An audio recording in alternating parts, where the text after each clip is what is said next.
This is a movement I like to call Atlas Shrugs, based on Pilates principles. This movement tries to focus on the image of the body as a bow, as in a bow and arrow.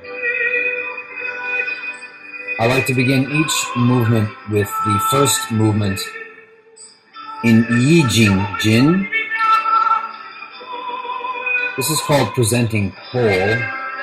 Although it's not Pilates, it does allow me to center my body and to focus on drawing in my ribs and pulling them down, while at the same time breathing out and drawing up on my pelvic floor.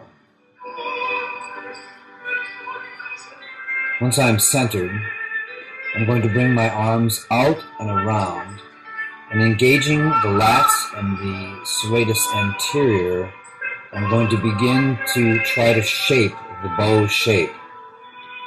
My goal is ever deepening the hollow center and making the curvature in the spine as perfectly round as I can. Each movement is an attempt to correct the imperfect shape from the former movement. Each time I bend, I stretch, I contract, and I contemplate. Now I'm going to begin to lower my body, lower my fingertips, and finding my center of gravity over my knees. I will bow just from the thoracic spine, starting at the 9th rib, until at long last the tips of my fingers will touch the tabletop and I will come to rest.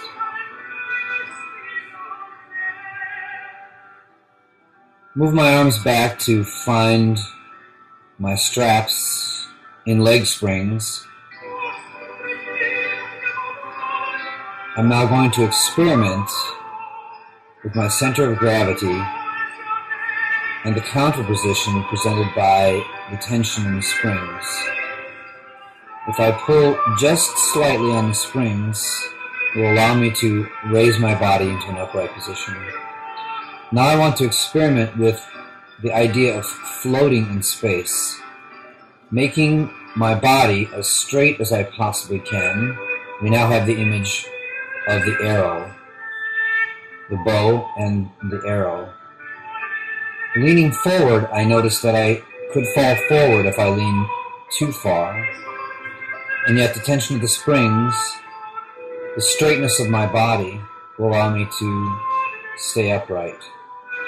I now begin to bend the arrow into a bow, noticing that with the springs now, it is much more difficult to round my thoracic spine. My lumbar spine is where all of my strength will come from. That and my abdominal wall, the pelvic floor, I draw in and bend forward.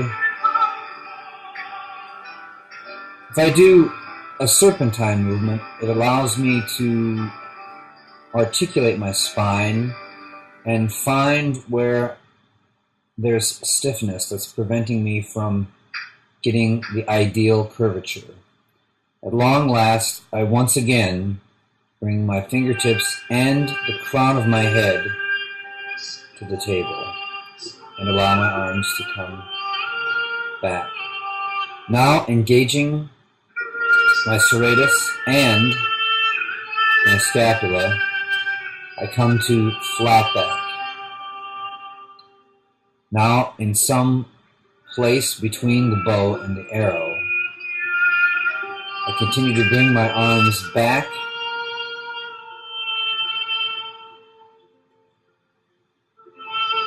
and forward.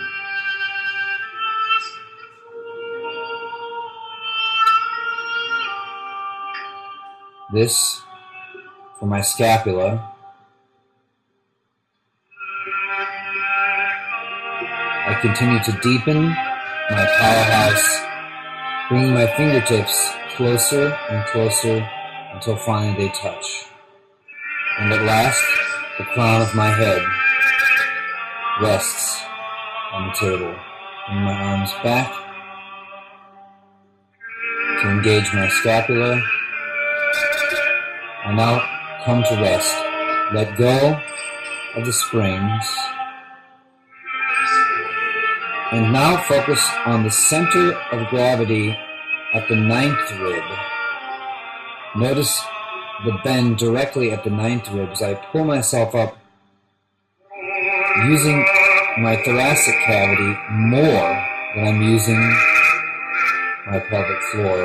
The pelvic floor pulling down, the thoracic cavity pulling up.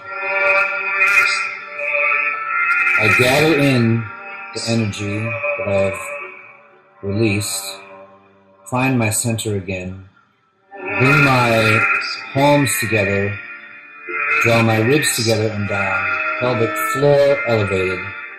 I am once again returned to rest.